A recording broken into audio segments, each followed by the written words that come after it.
Olivier Schmitt et Jean-Louis Masson, deux prétendants de droite pour un seul canton. L'un affiche le soutien de la majorité départementale, l'autre assume depuis plusieurs années son rôle d'électron libre de la droite locale.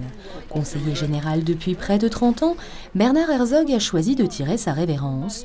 Dans un canton entièrement redécoupé, c'est donc sur Olivier Schmitt, adjoint au maire de Saint-Junien-les-Metz, que la droite en titre a choisi de miser. Que nous, on essaie de faire les choses autrement. Ah ben, il y en a qui, s'ils étaient un peu intelligents, ils prendraient leur retraite.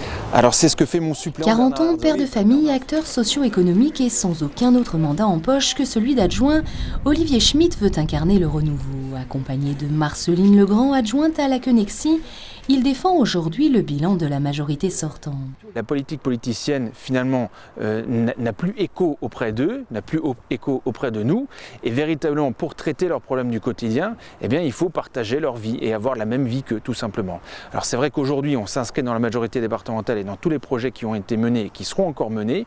Il vaut mieux avoir des conseillers départementaux qui s'inscrivent dans cette majorité plutôt que des conseillers départementaux qui soient en marge. Lui, c'est Jean-Louis Masson, vieux loup de la politique, près de 40 ans qu'il est conseiller général du département, une carrière politique entamée en 1976 pour ce brillant polytechnicien.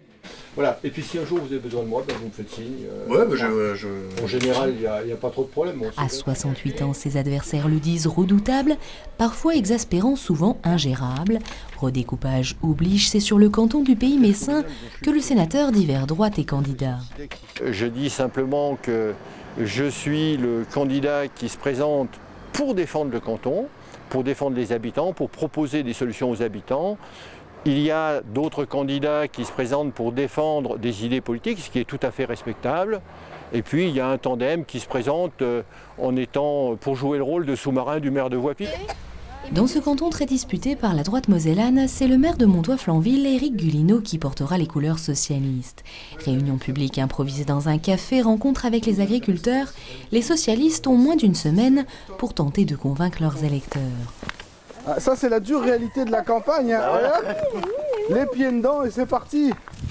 Si le PS espère bien profiter des divisions de la droite, dans ce canton parmi les plus vastes du département, 51 communes, la campagne est surtout une affaire de terrain.